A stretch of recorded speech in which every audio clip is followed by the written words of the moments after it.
नमस्कार दोस्तों, स्वागत है आपका हमारे YouTube चैनल नवीन संस्करण में।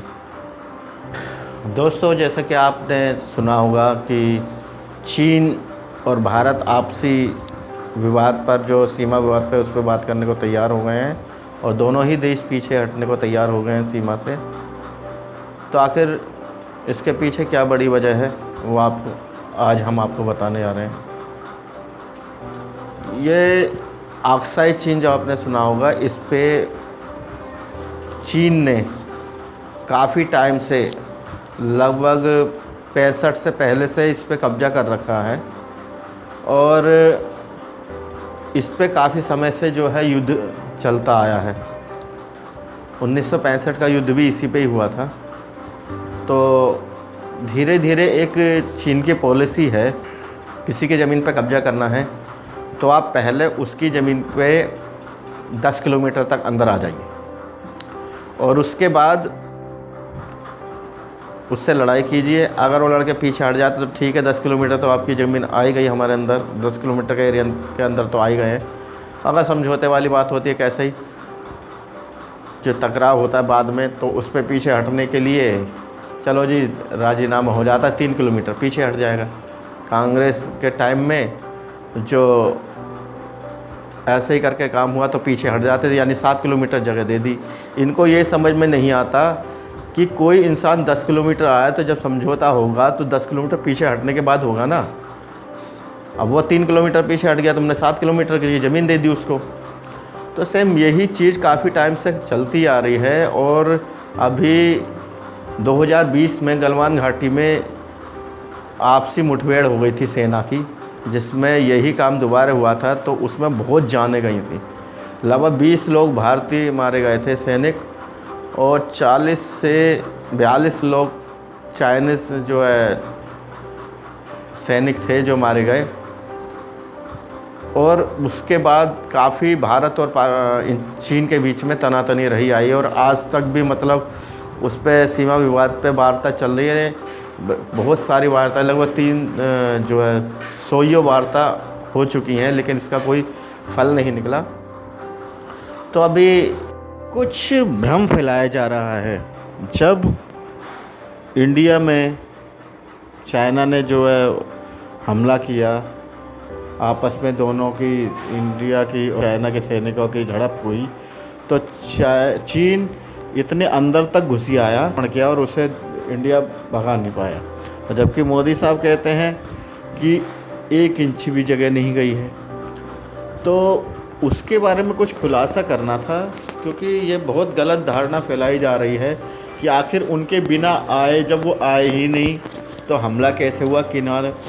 तो एक डील हुई थी इस समय भविष्य में जो जगह है एक दूसरे के पास, क्योंकि देखो आक्साई चीन 65 की युद्ध में जीत लिया था, जितने वो आगे आ गए थे वो जीत गए थे। हम भारत जो है हार चुका था उस लड़ाई को, क्योंकि हमारे पास उस समय हम इस तरह से काबिल नहीं थे जो इस तरीके से हम उनसे लड़ सकते, बहुत पीछे थे चाइना से।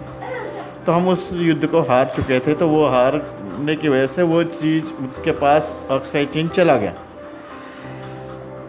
तो वो एक जो सीमा रेखा थी, तो वो ऐसी सीमा रेखा नहीं, एक गांव है, लद्दाख का एक गांव है।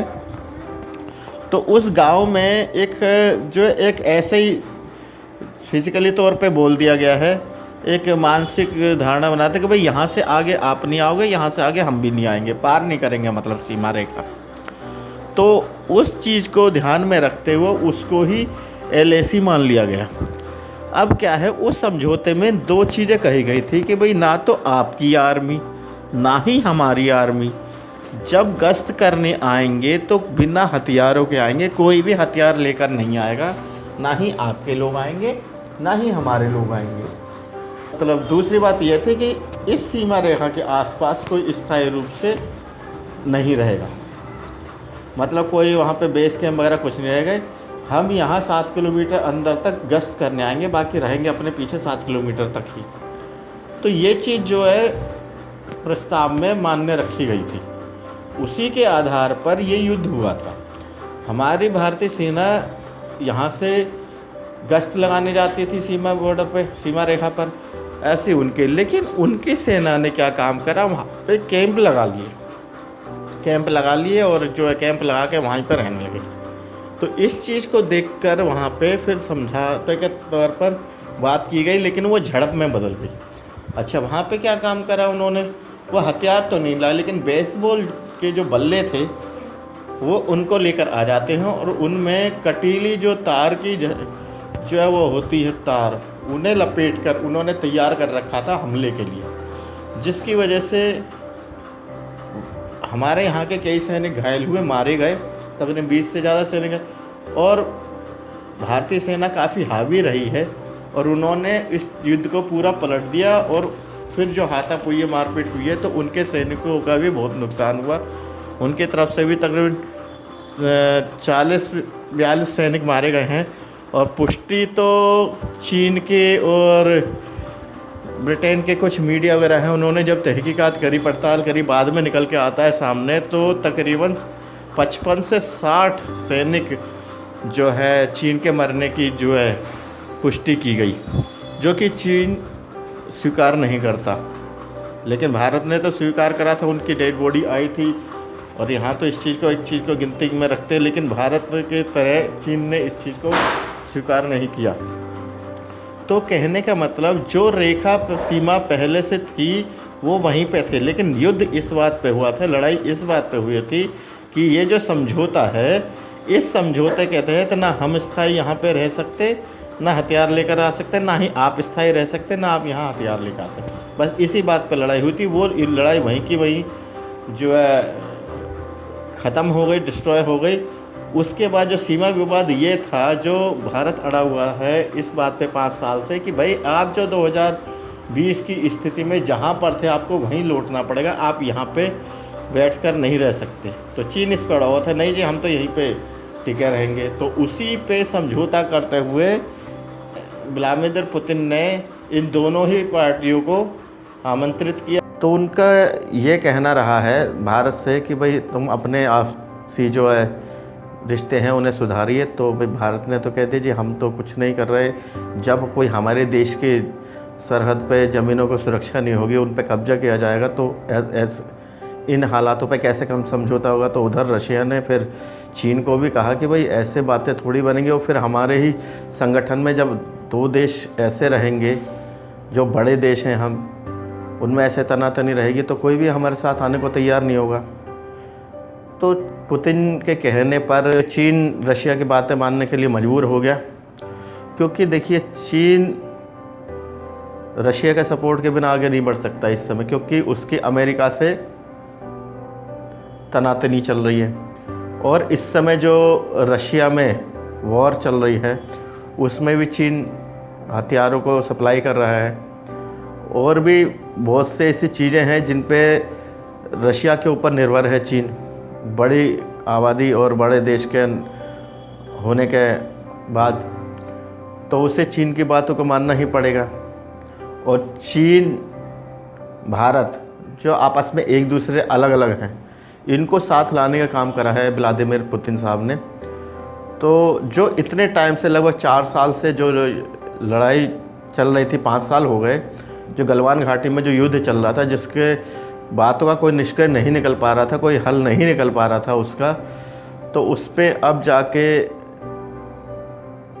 बात आगे बढ़ी है और दोनों ही देश पीछे हटने को तैयार हो गए हैं। इसको ज़रूरी करना इसलिए भी था क्योंकि इन चीज़ों को देखते हुए अमेरिका भी कुछ अपने तेवर लेकर अलग चल रहा था, क्योंकि ब्रिक्स में ये काफ़ी टाइम से चल रहा और ये सोच लीजिए ठंडे बस्ते में जा रहा था।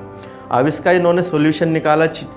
पुतिन को इस चीज़ की वैल्यू जब समझ में आई, जब वर्ल्ड लेवल पे बहिष्कार हुआ उसका, तब पुतिन को समझ में आया कि ब्रिक्स को आगे बढ़ाना कितना ज़रूरी है। चीन को भी इस बात की जब भी समझ में आई, और भारत तो इस चीज़ को बहुत पहले से कूटनीतिक तरीके से कहता आ रहा है कि जो अमेरिका की जो धांधलेबाजी है, डॉलर का जो ऊपर बढ़ने का हिसाब किताब है, ये अगर ऐसे ही चलता रहा तो आने वाले टाइम में हम देशों का तो व्यापार ही ख़त्म हो जाएगा, मुद्रा स्थिति की दर ही बहुत गिर जाएगी। तो उसको अब आगे करा जा रहा है। तो इन बातों के चलते जो ब्रिक्स को आगे बढ़ाने के लिए जो पहली प्रक्रिया चालू करी गई तो वो भारत से ही शुरुआत हुई, भारत चीन सीमा विवाद को ख़त्म करके। आशा है कि आगे ये समझौता ऐसे ही बरकरार रहे। लेकिन वैसे क्या आप विश्वास करते हो चाइनीज़ लोगों पर या चीन सरकार पर?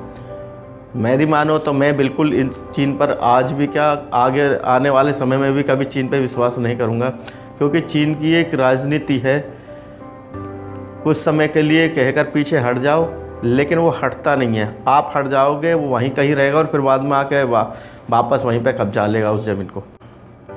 तो हम यही चाहेंगे कि हमारे चीन के संबंध आपस में सुधरें और यही आशा करते हैं कि आगे कभी सीमा विवाद ना हो, क्योंकि देखो पड़ोसी के साथ लड़कर कोई फ़ायदा नहीं होता। ये चीज़ भारत बहुत अच्छी तरह से जानता है और भारत ने कभी पाकिस्तान के साथ भी कोई युद्ध स्तरीय कभी बात नहीं करी। भले ही पाकिस्तान बार बार युद्ध करता आ रहा हो, बार बार क्या नाम आक्रमण करता आ रहा हो, हमने चीन के साथ भी कभी ऐसे काम नहीं करे, जबकि चीन ने ही हर बार पहल करी है। और कितने सैनिक मरे थे उसमें, हमारे भारत के भी कम 20 से ज़्यादा सैनिक मरे थे और चीन के भी लगभग 40-42 सैनिक मरे थे, जिसकी पुष्टि पूरी तरह से चीन ने नहीं करी थी। तो ये बेमतलब का जो है वाद विवाद ना रहे आगे। हम यही चाहेंगे कि ये जो वार्ता की शुरुआत हुई है, जो शांति समझौते की, ये ऐसे ही बरकरार रहे, बनी रहे। इसी आशा के साथ इस वीडियो में आपसे विदा लेते हैं। आगे अन्य किसी वीडियो में आपसे फिर बात होगी, तब तक के लिए आगे दीजिए। नमस्कार दोस्तों, ऐसे वीडियो को देखने के लिए ज़्यादा से ज़्यादा शेयर करें, लाइक करें, सब्सक्राइब करें और बेल आइकन को दबाना ना भूलें।